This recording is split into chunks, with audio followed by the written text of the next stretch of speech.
Existem, assim, os colunistas e existe você. Imagina. Você entende isso?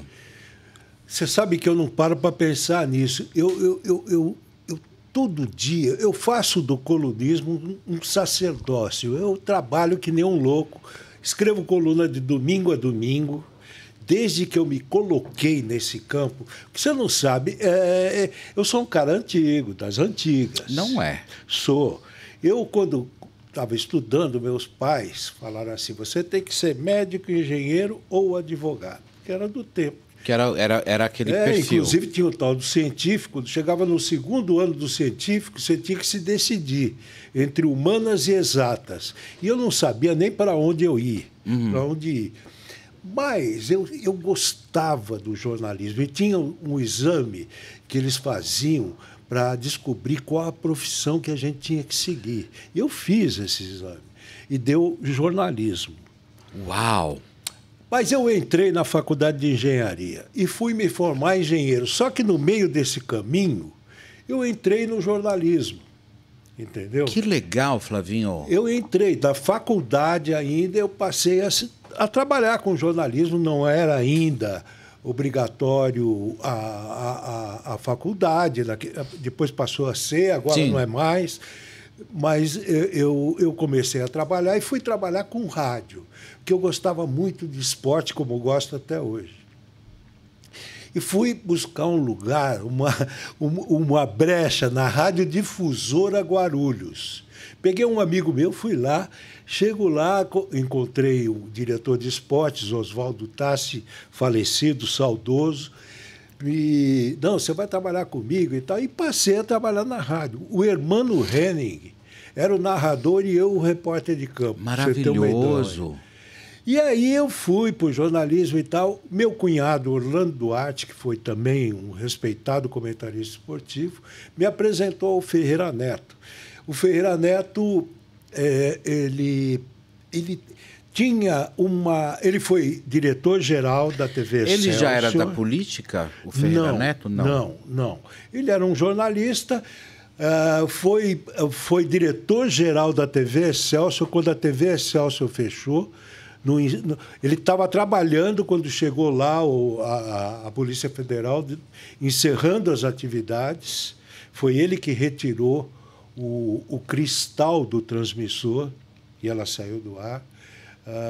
Que foi um terrível desastre para todo mundo, fechamento de uma televisão, fechamento de empregos, etc. E tal. E aí o Frias deu para o Ferreira Neto, Otávio Frias, uma coluna de televisão na Folha da Tarde. E eu passei a trabalhar com o Ferreira, só que ele escrevia coluna em algum lugar que eu não sabia onde era, e eu trabalhava no escritório do Marcos Lázaro, que era um empresário que tinha todos os artistas na mão. Roberto Carlos, Vanderlei, Erasmo, Simonal, Elis, todo mundo era do Marcos Lázaro. E eu passei a fazer assessoria de imprensa do Marcos Lázaro. E aquilo, cara mexendo com o esporte e mexendo com artista, você vai pegando... O traquejo. O traquejo e gosto pela coisa. Aí um Ferreira Neto, um dia, né, logo no começo, ele liga para mim, uma tarde, e fala assim, escreve a minha coluna hoje porque eu não vou conseguir. Eu nunca tinha escrito uma coluna de televisão. Sei. E naquele tempo não era que nem hoje. Escreve no computador e manda. Sim, não. Era da datilografia. Lauda e máquina de escrever. E você tinha que levar a coluna. Claro. Então eu escrevi, a partir daquele dia em diante, estou falando de 1971, 72, ele nunca mais escreveu a coluna dele e passei eu a escrever. Com o nome dele, claro, escrevi a coluna da Folha da Tarde e peguei gosto por aquilo. E aí me formei engenheiro, só que eu não aguentei, né? O jornalismo... O engenheiro que virou jornalista e está tudo certo. E está tudo certo.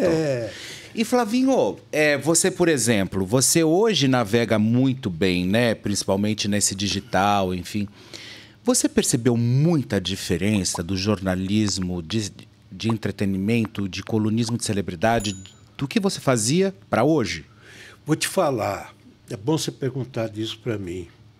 Só um cara inteligente como você que pergunta coisas que a gente pode falar abertamente. Olha, o colunismo de televisão, ele lá atrás, ele sempre foi levado muito a sério.